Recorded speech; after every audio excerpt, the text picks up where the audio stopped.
अली बाबा और 40 चोर भाग 2।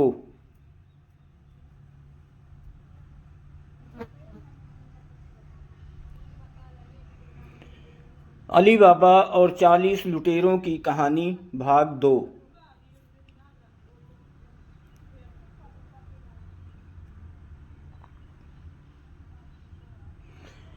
अली बाबा के भाई कासिम ने कहा, तुम्हारे पास इतनी असरफियाँ हैं, उन्हें गिनने की तुम्हें फुर्सत नहीं है। अली बाबा को कुछ खटका तो हुआ, लेकिन उसने कहा, भैया मैं तुम्हारा मतलब नहीं समझा। सभी जानते हैं कि मैं निर्धन लकड़हारा हूँ।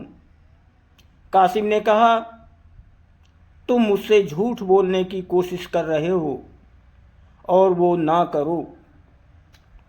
वो देखो, इसी प्रकार की अनगिनत असरफियाँ कल तुमने तोली थी या नहीं? उन्हीं को तोलने के लिए तो तुम्हारी पत्नी ने कल मेरे यहाँ से तराजू मांग कर लाई थी। ये कहकर उसने असरफी अली बाबा के सामने रख दी। अब अली बाबा को मालूम हो गया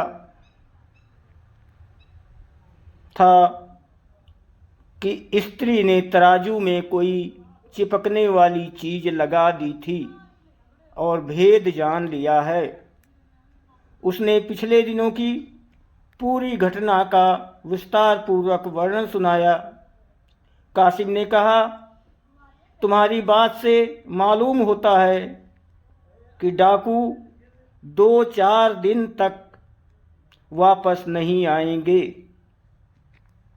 इसलिए तुम अभी मुझे पूरी तरह बताओ कि वो जगह कहाँ है और उसकी क्या पहचान है। बल्कि तुम आज ना जाओ,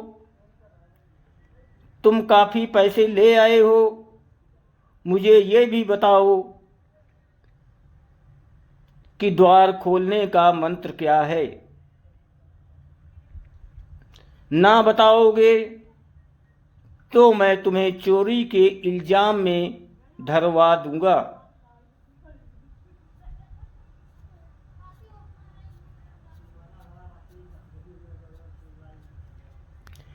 अली बाबा ने विवश होकर उसे सब कुछ बता दिया।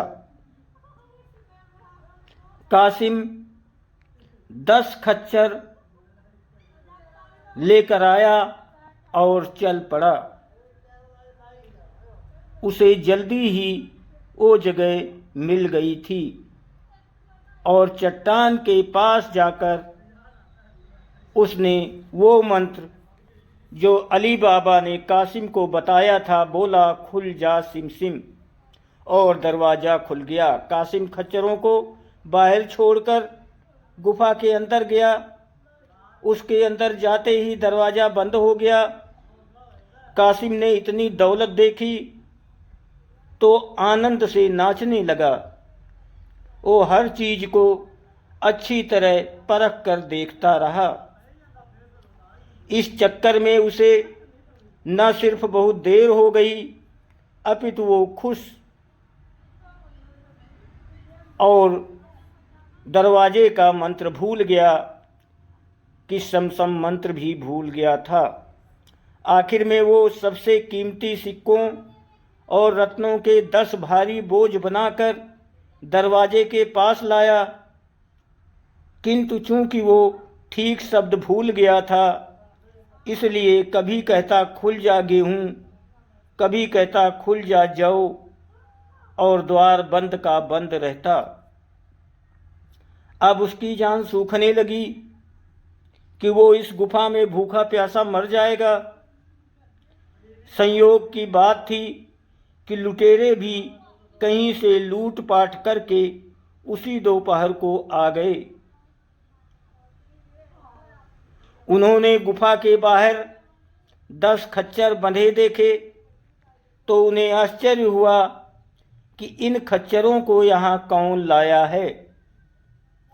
आसपास देखा तो कोई दिखाई नहीं दिया।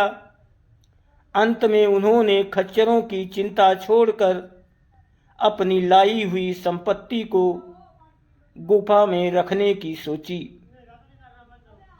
सरदार ने कहा, खुल जा सिमसिम, और ये कहते ही दरवाजा खुल गया।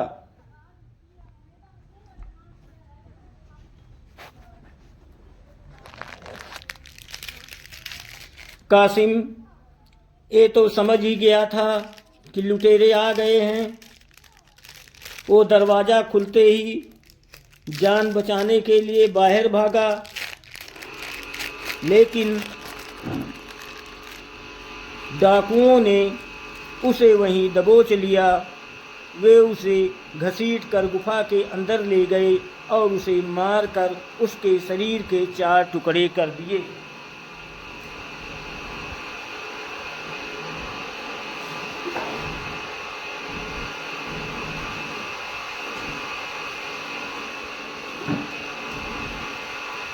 वे लोग देर रात तक इस बात पर बहस करते रहे कि इस आदमी को इस गुफा का भेद कैसे मालूम हुआ और किसने इसे गुप्त द्वार खोलने की तरकीब बताई। देर तक वो बहस करने के बाद भी वे किसी नतीजे पर नहीं पहुँचे। उन्होंने तय किया कि लाश को गुफा के अंदर ही सड़ने दिया जाए, क्योंकि बाहर फेंकने से एक खतरा था कि औरों की निगाह पड़ेगी। उन्होंने दरवाजे के पास ही इधर उधर लाश के टुकड़े फेंक दिए और लूट का माल रखकर जल्दी से बाहर आ गए।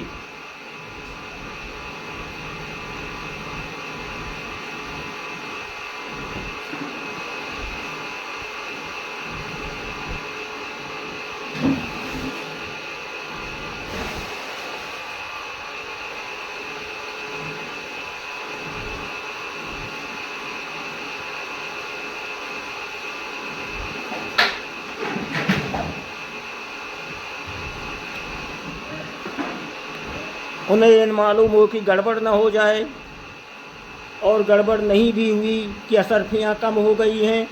वे बाहर आकर कासिम के खच्चर भी हाँकने ले गए और आश्वस्त हो गए कि अब इनका भेद कोई नहीं जानता। इधर रात होने पर भी जब कासिम घर वापस नहीं लौटा तो उसकी स्त्री अली बाबा के घर आई। उसे ये तो मालूम नहीं था अली बाबा और कासिम में क्या बात हुई थी और अली बाबा ने उसे क्या बताया था।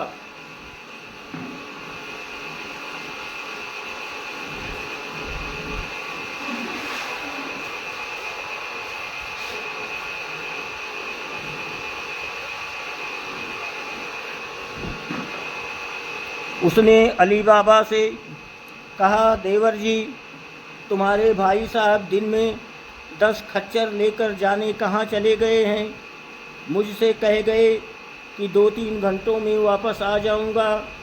देर हुई तो मैंने दुकान में भी पूछवाया, वहाँ नौकरों ने बताया कि आज मालिक आए ही नहीं। अब रात हो गई है, अभी तक वो नहीं आए हैं। समझ में नहीं आ रहा कि क्या करूं और किससे पूछूं। तुम ही कुछ पता लगाओ उनका। अली बाबा का माथा ठनका कि जंगल में कहीं कुछ गड़बड़ हो गई है।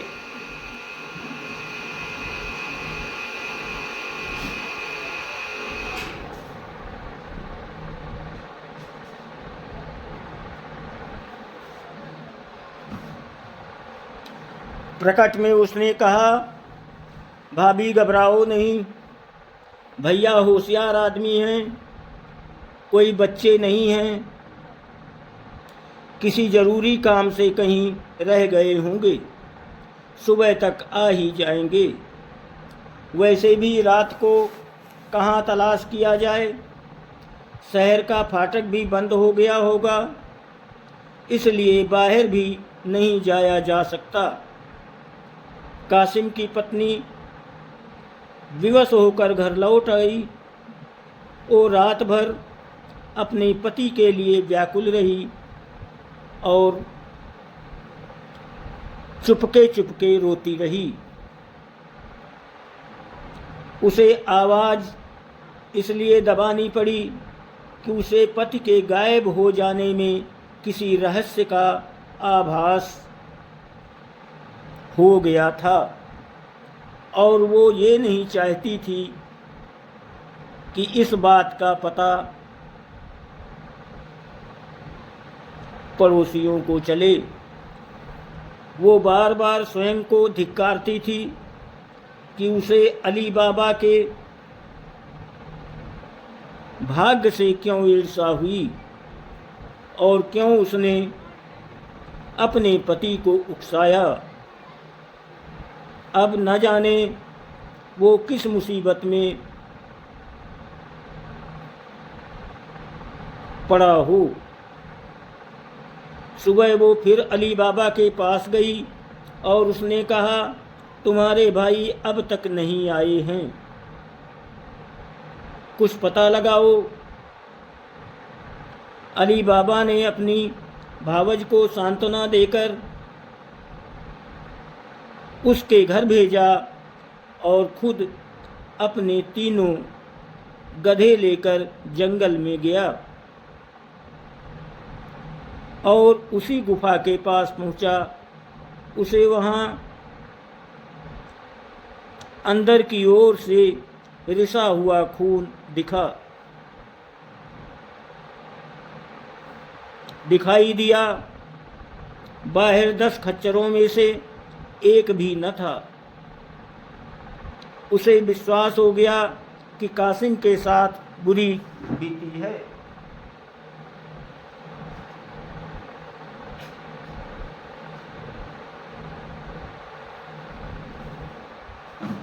उसने इधर उधर देखकर कहा, खुल जा शमसिम। दरवाज़ा खुल गया और उसके अंदर जाते ही बंद भी हो गया। अंदर जाते ही अली बाबा चौंक पड़ा। दरवाजे के पास ही दोनों ओर कासिम की लाश के 4 टुकड़े पड़े थे। उसे समझने में देर न लगी कि कासिम के रहते ही डाकू वापस आ गए और उन्होंने उसे मार डाला और खच्चर भी ले गए। उसने वहीं से एक चादर उठाकर कासिम के शरीर के टुकड़ों की गठरी बनाई। ढेर सारी और असरफियाँ भी 2 बोरियों में भरी और मंत्र से द्वार खोलकर बाहर आ गया। उसने एक गधे पर कासिम की लाश और बाकी 2 पर असरफियाँ लादी और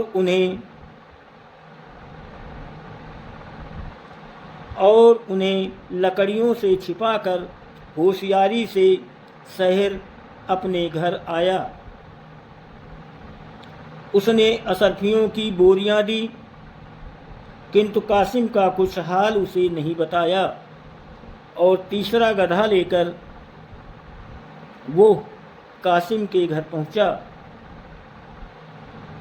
आवाज़ देने पर कासिम की दासी ने, जिसका नाम मर्जीना था और जो बहुत होशियार थी, दरवाज़ा खोला। अली बाबा ने गधा अंदर करके दरवाज़ा बंद कर लिया और मर्जीना को कासिम के बारे में बताया और कहा,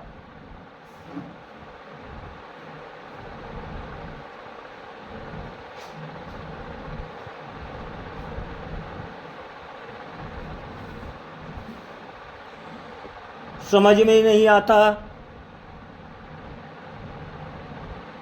इसकी मौत कैसे बताई जाए और इस टुकड़े टुकड़े शरीर को कैसे दफन किया जाए। मर्जीना ने कुछ सोचकर कहा, आप मालकिन को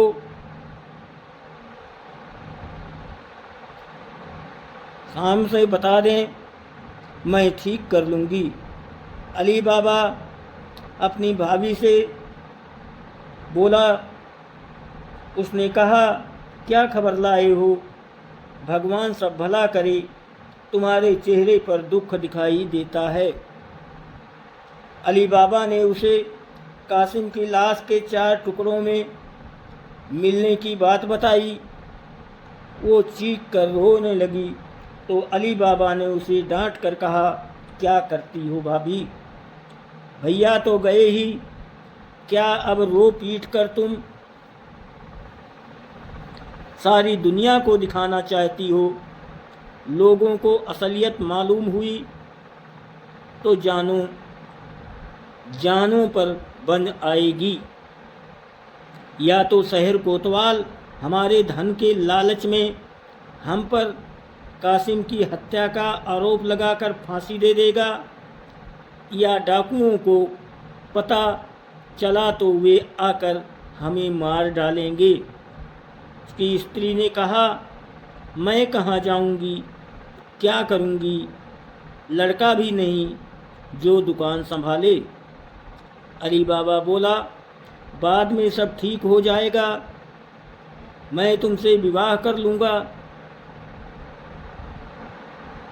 मेरी स्त्री सुशील है, वो तुमसे झगड़ा ना करेगी। पहले भैया के दफन का प्रबंध तो कर लें। कासिम की स्त्री चुपचाप आंसू बहाने लगी। उधर मर्जीना पहले एक अत्तार की दुकान पर गई और उसने सारा किस्सा समझा दिया। दोस्तों, वीडियो को लाइक और सब्सक्राइब ज़रूर करें, आपकी बहुत मेहरबानी होगी। और अगर आपके पास ऐसी कोई कहानी है तो आप भेज सकते हैं। इसी चैनल पर आपके नाम से मैं उसे प्रसारित करूंगा, जिससे कि आपका भी नाम रोशन होगा। धन्यवाद।